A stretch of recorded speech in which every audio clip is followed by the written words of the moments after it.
8º ano, seja bem-vindo à nossa terceira aula, certo, pessoal? Que é a nossa aula sobre os métodos contraceptivos, tá? Nós vamos dar ênfase sobre todos esses métodos. Lembrando, pessoal, que eu quero que os senhores sempre peguem o exercício, façam no caderno, para que a gente possa acompanhar aqui direitinho. Tranquilinho, pessoal? Então, galerinha, primeiramente, nós vimos lá sobre a questão do sistema reprodutor feminino, sistema reprodutor masculino, tá? Nós acompanhamos também, tá? A questão das etapas da gravidez, nós entendemos lá todo o processo das etapas da gravidez, tá? E também, pessoal, nós acompanhamos, tá? Esse processo final, tá? Que envolve o parto. Hoje, nós vamos começar, pessoal, a ver sobre os métodos contraceptivos. O que quer dizer isso, professor? O próprio nome diz, os métodos utilizados contra a contracepção, ou seja, para impedir o encontro do espermatozoide com o óvulo ou para impedir a formação do gameta em si. Tranquilinho? Vamos acompanhar então, pessoal, os métodos. Mas antes, vamos citar aqui sobre a questão dos métodos contraceptivos, tá? Ao longo da história, tá? Então esses métodos ao longo da história, nós vamos citar eles aqui para a gente poder entender como é que funcionavam esses métodos. Certinho, galera? Vamos lá então. São bem bizarros, mas é para a gente poder entender como é que era essa questão, tá? Ao longo da história, cada um desses métodos, tá? Vamos então começando aqui sobre cada um desses métodos, tá? Colocando os primeiros aqui que a gente vai citar, tá? Que é a questão dos métodos... Opa! Desculpa aqui, deu um errozinho, mas vamos lá. Aí nós temos o primeiro aí, pessoal. Esse método aí, pessoal, na verdade, tá? É um método contraceptivo. É um método contraceptivo conhecido principalmente, pessoal. Parece uma rosca estranha, né? Meio bizarro, tá? Mas ele era conhecido como pessário, tá? O nomezinho tá estranho, tá aí errando, ó. Pessário de bronze, tá? Então o que acontece com esse método aí? Olha só, meninos. Esse método aí, pessoal, ele foi na verdade descrito lá pela primeira vez em 200 a 400 anos depois de Cristo, tá? Era muito utilizado como controle de incontinência urinária, tá? Então usavam muito como controle de incontinência urinária, tá? Mas ele é feito basicamente de borracha, tá? E silicone. Então ele é feito basicamente com essa questão de borracha e silicone. Nesse caso o objetivo serve o quê? Para bloquear, tá? Bloquear lá o colo do útero, certo? A questão da concepção. Você pode perceber que ele tem um buraco, tá, no meio, tá, do pessário, que permite que uma haste seja, tá, colocada no colo. Então ele fica penduradinho lá, tá vendo? Parece uma rosquinha que fica meio penduradinho, tá? Que impede exatamente essa passagem do espermatozoide. Certinho? Demorou aqui, mas a imagem foi, né? Vamos lá, então, voltando pro próximo aqui, pessoal. Vamos lá. O próximo método bizarrinho aí, que a gente vai citar, é esse aí que eu acho bem estranho esse aí, né? Olha só o tamanho do bicho, né? É bem esquisito mesmo. Mas voltando, pessoal, esse métodozinho aí, ó, tá? O método contraceptivo, tá? Ele era conhecido como a questão do diafragma, tá? Na verdade, diafragma, certo? Intracervical, beleza? Então é conhecido como diafragma intracervical. O que acontece nesse caso aí, pessoal? O diafragma intracervical, ele foi descrito, na verdade, pela primeira vez, a descrição dele aconteceu em 1880, tá? É um dispositivo intracervical, tá? Que funciona depois da concepção, ou seja, depois da concepção, tá? E na verdade ele é feito de ouro, tá? Mas você parece meio enferrujadinho, mas ele é feito de ouro, tá? Ele permite que o embrião não cresça dentro do útero da mulher, então ele impede o crescimento do embrião dentro do útero da mulher.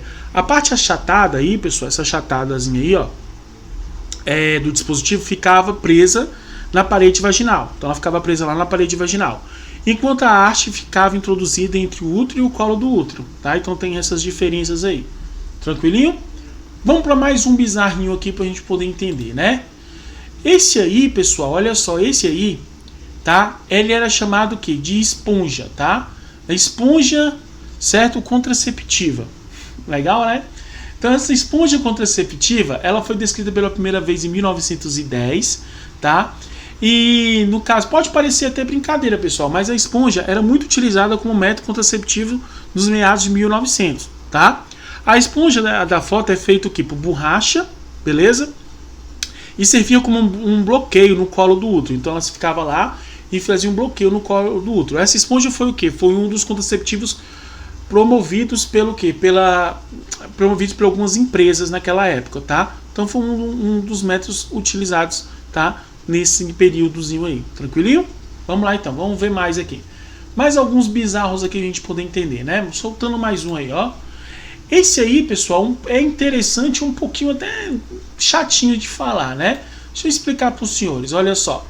Esse aí, galera, ele é conhecido, na verdade, tá? Ele é um contraceptivo com espermicida. Tá aí tudo bem, a gente encontra hoje em dia vários com espermicida, né? Até o próprio espermicida que é utilizado. Mas o que vocês têm que entender é o seguinte, é que ele foi descrito pela primeira vez em 1920, tá? E, na verdade, foi por uma cientista chamada de Maria Stopes, tá? Stopes, acho que o nome dela era esse, tá? Ela era uma estudiosa, pessoal, que acreditava na teoria da eugenista, tá? O que significa isso?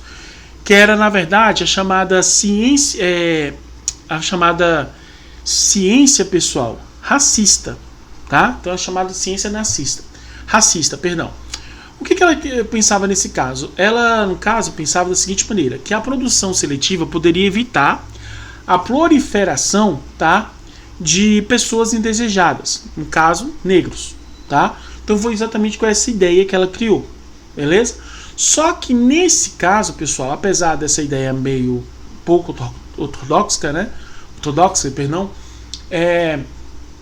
O método em si ficou, o espermicida ficou e até hoje é utilizado em vários aí, tranquilinho?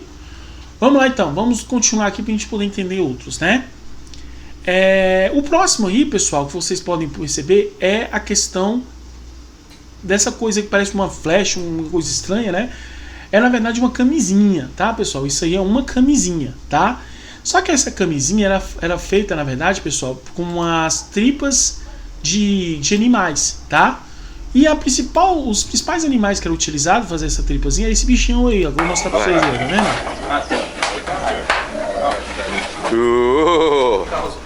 É esse aí mesmo, tá vendo? Então era utilizado, tá?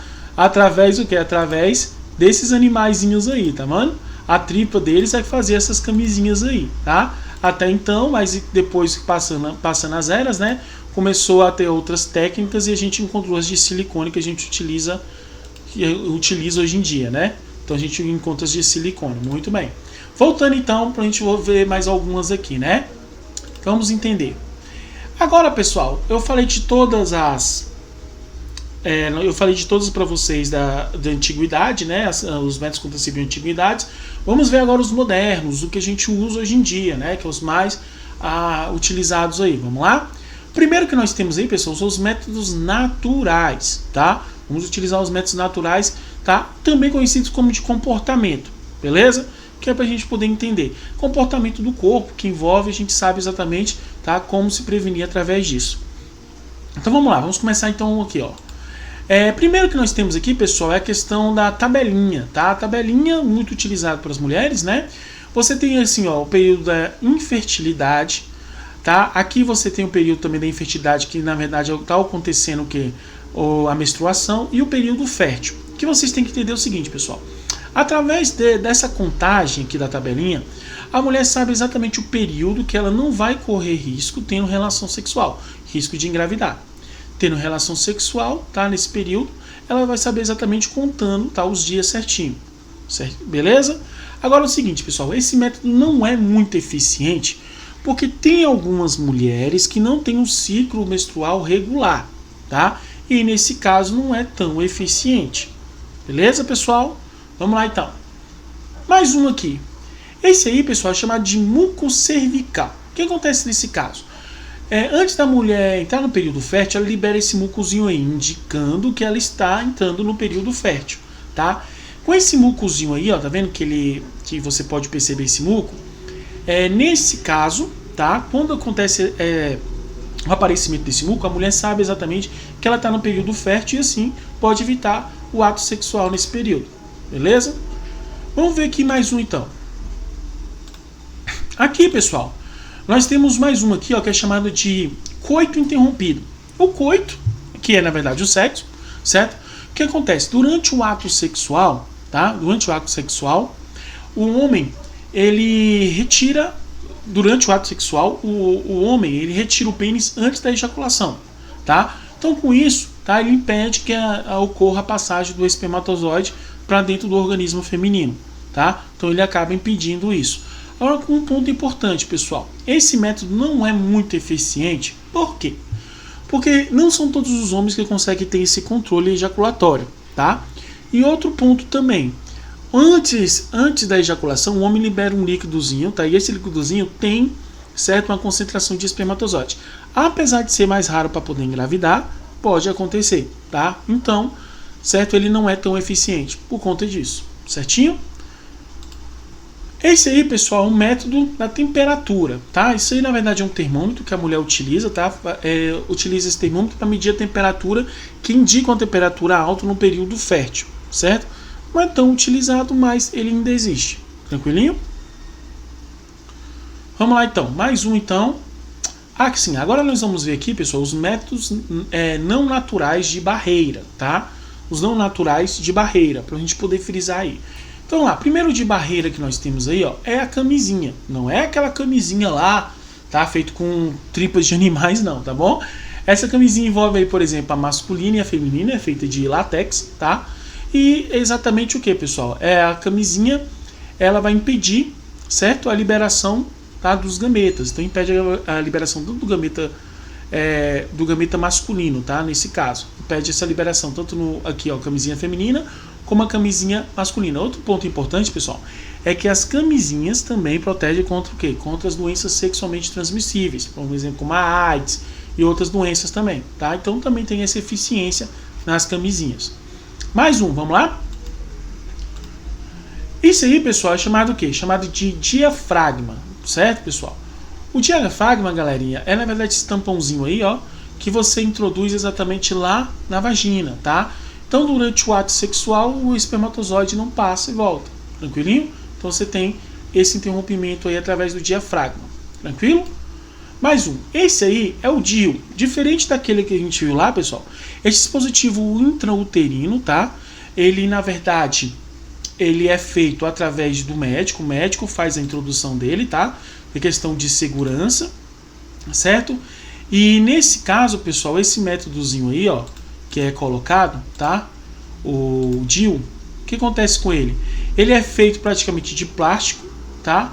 Ou também metálico, vai depender muito do tipo, tá? E ele é colocado no interior do útero, tá? Por um médico especialista. Então, coloca lá no interior e faz essa proteçãozinha lá no interior do útero. Tranquilinho? Muito bem. Próximo método, pessoal, nós vamos ver aí, ó, no caso, são os métodos naturais hormonais, tá? Quer dizer, os não naturais hormonais. Tranquilo? Vamos lá então, vamos começar a ver o primeiro aí, ó. E aí, pessoal, nós temos dois aí, na verdade, nessa imagem, né? Nós temos os injetáveis, que todos eles liberam hormônios, tá, pessoal? Nós temos os injetáveis, tá? A seringa injeta diretamente, né, na corrente sanguínea. E o comprimido também, que a gente utiliza, certo? Também nós temos os de comprimido. Outro exemplo também, pessoal, é o adesivo, tá? Da mesma coisa, libera os hormônios, tá? Para impedir, no caso, o encontro do espermatozoide com o óvulo e o gametazinho se manter, né? Então, isso aqui, também o adesivo faz esse processo. Mais um aqui também, ó, tá? Esse aí, pessoal, na verdade, é um dispositivo, tá? Que é um dispositivo, na verdade, que ele é colocado, na verdade, dentro da pele, tá? Ele é colocado dentro da pele, certo? E aí o que acontece com ele, nesse caso? Ele é chamado de implante subcutâneo e ele libera os hormônios na corrente sanguínea, tá? Então ele pode ser colocado, por exemplo, no braço, pode ser colocado também na perna, vai depender muito, tá? E ele libera esses hormônios aí, da mesma forma que os outros, ele libera essa mesma concentração de hormônio. O outro é chamado o quê? Tá? Vou passar para o outro aqui para os senhores dar uma olhada. O outro é chamado de anel, tá? Ou seja, é anel vaginal. Esse anel é uma borracha, tá? Introduzida no colo do útero, beleza? E libera esses hormônios sintéticos também, tá? Da mesma maneira. Tranquilo, pessoal? Vamos lá, então vamos lá ver os últimos, né? No caso, os métodos não naturais cirúrgicos, tá? Então agora os não naturais cirúrgicos. O primeiro que nós temos aí, pessoal, os não naturais cirúrgicos, envolve a vasectomia, tá? Vasectomia lá no homem, ó, o que acontece? Aqui você tem um testículo, tá vendo, ó? Produz o espermatozoide, o epidídimo que armazena. Quando ele vai passar para cá, pessoal, o que acontece? Aqui, ó, ocorre um corte no canal deferente, tá vendo, ó? Então ocorre um corte no canal deferente e o espermatozoide não migra para cá, ó, tá vendo? Ó? Então ele acaba não migrando. O homem vai continuar liberando sêmen da mesma forma, mas não vai ter espermatozoide. Tranquilinho? Muito bem. E o outro, pessoal, é a laqueadura. Tá? A laqueadura você tem aqui, ó, o corte na tuba uterina, tá vendo? Ó, corte aqui na tuba uterina. E aí você não vai ter liberação do gameta feminino, ou seja, do óvulo. Não vai ocorrer essa liberação, tá? Então não vai ocorrer essa liberação. Muito bem, galerinha do 8º. Espero que tenha ficado bem claro para vocês aí, pessoal, os primeiros que a gente mencionou e esses outros aí que são os que a gente utiliza mais hoje em dia, né? Primeiramente, pessoal, eu quero que vocês peguem o livro do Poliedro, o exercício da página 100 a 105, para vocês poderem realizar, porque nós vamos corrigir na nossa próxima videoaula. Então é para vocês fazer esses exercícios aí, para a gente poder corrigir na próxima videoaula. Certinho, pessoal? Acompanha direitinho aí.